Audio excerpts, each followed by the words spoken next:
It's time to look at the papers this morning. Let's get to see what the headlines are and what attention these headlines are jostling for. Now, we have our regulars in the studio to help us make sense of the headlines today. I have Funke Treasure to help us make sense on this. Funke, good morning. Good to see you. The lady in red. Yes, I'm red up today. Is that the attraction for you? I didn't say anything yet. I didn't say anything yet. I also have Ladin Diario back in the studio with us. Please. Oh, elder. You're elder that time, an ancestor that time. Elder. Oh, okay, fine. He's an ancestor. He's an ancestor. Good morning. Good morning. Good Nice to see you. It's good to have you back on. Now, let's begin with first news. First news is focusing on 2023 presidency, and it says politicians disagree over zoning agreements implementation. Maybe we'll start with this. Politicians disagree over zoning agreements implementation. We'll take a look at that, what all that means for how things are going. From there, let's go to Blueprint. Blueprint newspaper says, after 5-month captivity, ISWAP frees UN staff and 9 others. UNICEF urges release of 150 abducted Tegina students. Gunmen killed 25 in Plateau, Benue communities. Zazao Emir raises concerns over attacks on Zaria and convenes security summit now. Pioneer NGF DG tells ex-governors. That's all on the front page of the Blueprint. Daily Times is next. Governors allege impunity at CBN, NNPC, NIMASA, others. Governors allege impunity at CBN, NNPC, NIMASA, and others. Okay. Leadership newspaper is next. Leadership says 16 days after abduction, Islamia pupils fall sick. 16 days after abduction, Islamia pupils fall sick. Parents panic, raise funds through churches, mosques, as bandits reduce ransom to 150 million naira. It's really troubling. We won't pay ransom, Niger government insists.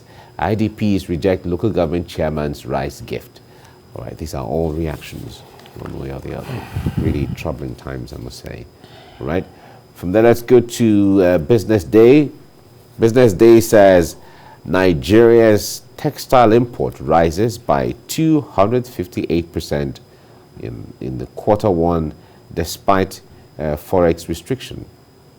Nigeria's textile import rises by 258% in the first quarter despite forex restriction.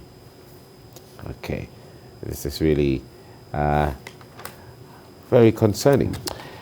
National economy is next. Lagos ports is the focus here. Nigeria's new railway to unlock economic activities ends 11 trillion naira annual waste. Lagos ports, Nigeria's new railway to unlock economic activities and 11 trillion naira annual waste. That's the national economy. The Punch newspaper is next. Punch says Buhari regime borrows $2.02 billion from China. Buhari regime borrows $2.02 billion from China. $719.61 million used to service Chinese loans since inception in 2015. $719.61 million used to service Chinese loans since inception in 2015. PDP governors lampoon Buhari over huge debt profile at CBN's operations. All right, it's okay. Headlines on the Punch newspaper. Okay, from there let's go to the Nation newspaper. The Nation says PDP governors raise alarm over frivolous borrowings. Government source, opposition governors that got from $2.1 billion budget support are insincere. All right, opposition governors that got from $2.1 billion budget support are insincere. PDP governors raise alarm over frivolous borrowings of government. All right, from The Nation, let's go to the Vanguard. Vanguard newspaper says, Nigeria on suicide slide, must decentralize fast. Wole Soyinka is quoted as saying this. Warns Nigeria may not remain together if federal government fails to decentralize it. Notes Buhari's comment on open grazing unfortunate. Adds the Senate reps not doing enough. Governors too timid. Twitter ban indicates federal government is enemy of democracy. Presidency keeps mum on all of those. Okay, there's headlines from comments, deductions from an interview he conducted recently. From the Vanguard newspaper, let's go to Daily Sun.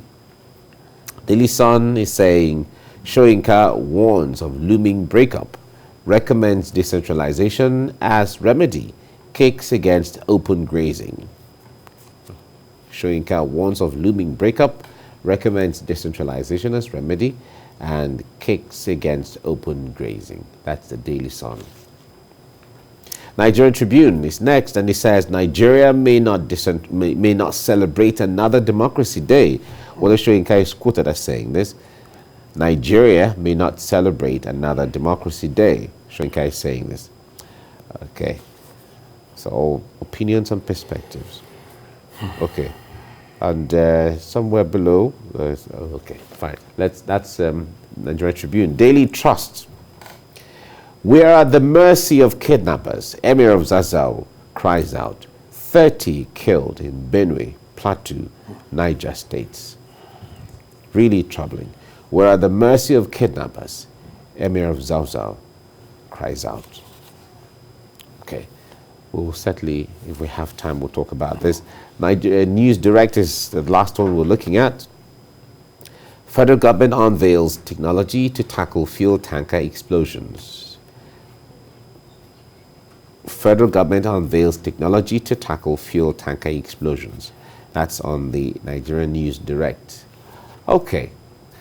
We will dwell on the first paper, the first news.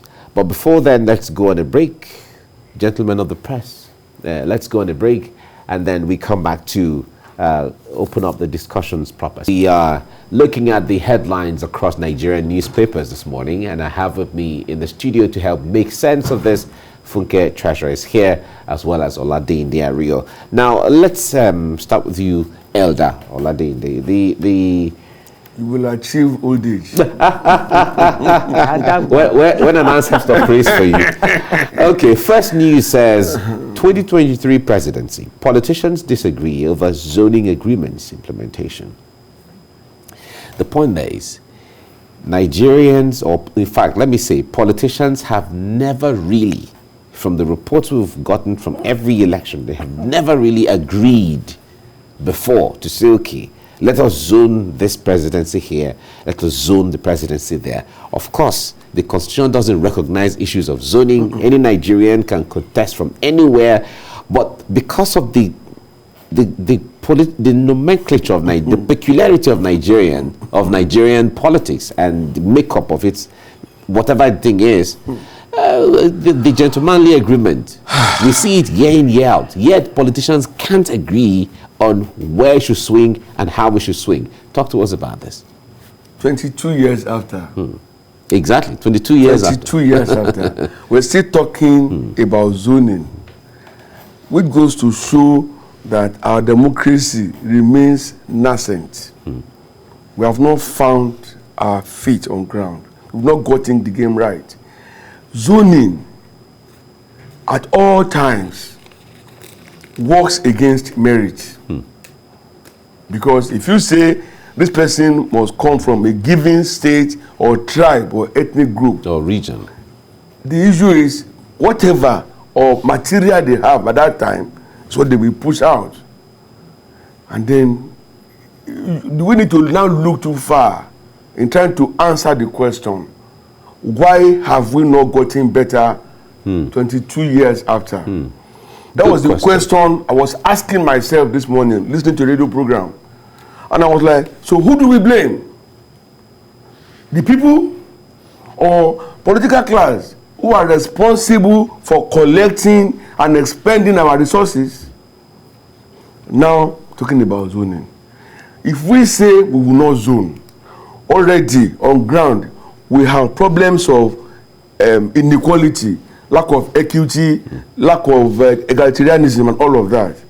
So which we think they want to use that to solve, the problem to solve. But the question is, so far that we have been doing this, how well or what improvement? How well off have we become? What improvement have we brought to bear on the polity, on the economy, and every other thing? The answer is none. We cannot continue doing things the same way every time and expect a different result. Let me tell you, yesterday I had a shock. My driver bought pure water was 20 naira. One sachet. I was at the barber's place. Before it was 500 naira. I paid 1,000 naira. We went to have lunch. A cut of goat meat from 500 has jumped to 1,000 naira. And of course, at the car wash, instead of 500 naira, my salon car, I paid 800 naira. You see, I try to come down low now without bringing in the finesse of economic jargons into it. These are everyday realities. Everyday realities. Yeah. In what way will zoning help us to alleviate these growing challenges? Imagine the emir saying that they are the mercy of kidnappers. That's an emir who has lost a son to bandits. It's all not sounding good. All right. Right, for me. Funke, I wonder what you make of this. A lot of people have said that zoning, as it is, because Nigeria is a makeup of many nations. It is. And we have the ones they call the majority ethnic groups. You have the ones they call the minority, depending on whatever. And if there is no zoning that should take care of these things and give a sense of belonging to those who feel that, okay, we may not have the numerical strength to, some people felt that was the antidote to some of these. I think so too. I agree with them. I agree with them as well, because if you look at the leadership of this country, the last 60 years, it's not balanced. It's tipped towards a particular part of the country. And there is another part of the country, the eastern part of the country, hasn't been properly represented in terms of overall leadership. So there will be agitations. And apart from that, this idea of making certain regions vice president, and then, these curious way of distributing power. You have the president, the vice president, you have the Senate president, and you have the House of Rep leader, and like that. And then it's distributed like that, yet some regions are not included. So it's a problem, it's a challenge of inclusion, continual exclusion of certain areas of the country, which has also made the agitations for secession or also higher nowadays. Some people are marginalized, and rightly so. So I believe, I support the fact that there should be zoning. Put it in the constitution. And this idea of we're going second term, perish the thought. Do a 1-year term of 5 years and go. And let it rotate to another person. I know that we're talking about the issue of merit, but then the onus now is on the structure in the different regions where there will be rotation to put your best foot forward. Because at the end of the day, there will be legacies to talk about. And if people say, okay, no, we're not coming to this side, this region anymore, because, look at you. And then I think there should be a clause also that if you do not have a proper candidate, then he jumps to the next. I wonder how it's going to work.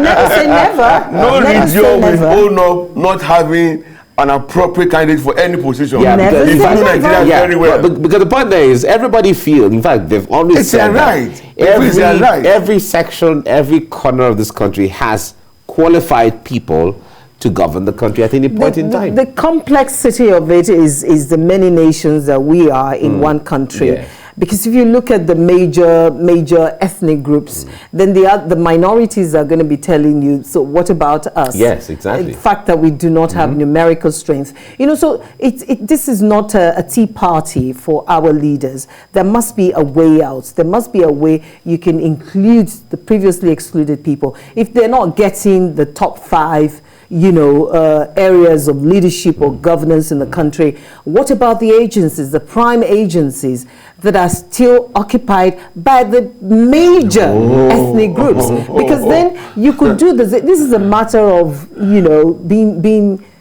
cerebral and you know, quite smart about it. If these people are going to be excluded from this, then they should be included in this. So there's a spread. Isn't that what the federal character Mike, preaches? that being so, why don't you cross to my side? Okay. Presidency, I don't care who is the president. We should what I'm now. concerned with, what I'm concerned with is good governance. Yeah. But like you said, a situation whereby virtually all the key and critical offices, they go to the same region, is the main reason now why we're having so much agitation for self-determination. So they also have to be attended to. We cannot continue this way. Okay? Growing up, I was told that I'm a future leader of Nigeria. Exactly. And at my age, I'm still waiting to be the leader. we can't. We can't. Never say never. No, we can't. We must be able to manage our diversity. It should be our strength, not source of weakness now.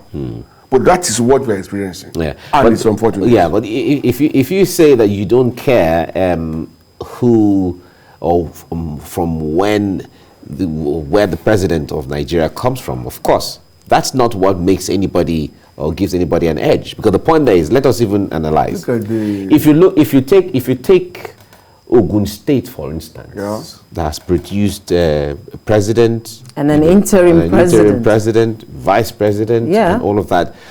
Is Ogun necessarily better off because they had God bless you. a son as That's the president? point. Bayelsa State too has produced a president. Is it necessarily better off? You know, Niger State that had Babangida and Abdul Salam Abubakar. Is it necessarily better because of that? And then Katsina State that has 2 presidents, you know, Yaradua and the current president. Is it necessarily better?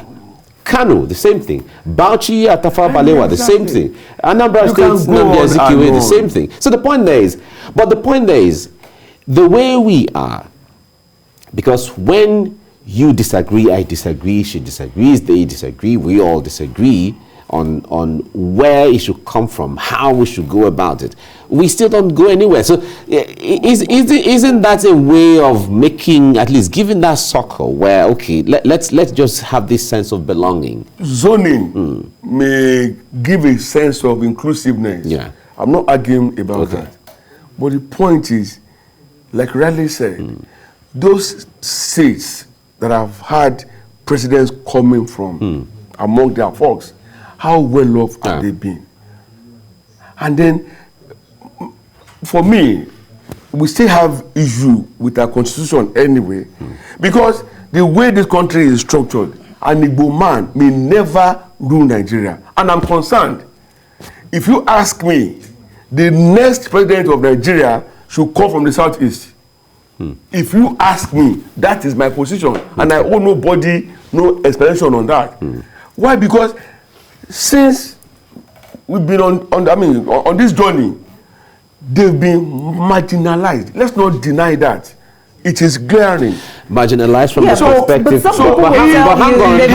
Vice president, Senate president as well. In their favor. But the point is, are you saying that I'd rather vote for marriage? Elder Aladende, are you seeing it from the perspective, they've been marginalized from the perspective of being one of the 3 major languages? Is that from that perspective? Because the point there is, because if you cascade it down, there are tribes that have never had any national office not before. In the top 5. So how about never? Them? So the issue there is, if in fact there was a time that the office of the Senate president was reserved for the Igbo.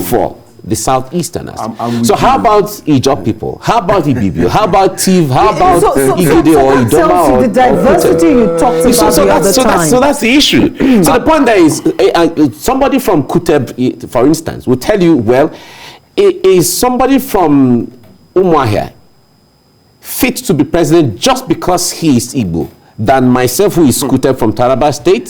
So these are the national questions people are looking at. Adamawa has over 60 ethnic groups. That's just one state. So to buttress what you are saying, a lot of them will be complaining that they've not tasted power. Yeah. But you see, when we say, okay, SSG or head of Senate or whatever, it's not the same thing as being the president. Okay? Okay. Maybe. But like you said, being the president, does it make the ethnic group better off? I'm focused more on good governance. Yeah. You can be focused on good governance, but the people who've been excluded perpetually for years will be more focused on not just good governance, but inclusion. Yeah, exactly. In a sense, that sense of belonging. But let's leave it here now. I thought we'll have time to delve into the Wole Soyinka, but time is fast. Time is gone. Time is fast spent. Let me just quickly chip in that, like Kaduna State, like Niger State, the children who've been kidnapped for it's going to 2-3 weeks now, one has died. They're getting sick. 2 mothers have died. Niger State is saying no ransom. There's got to be a way.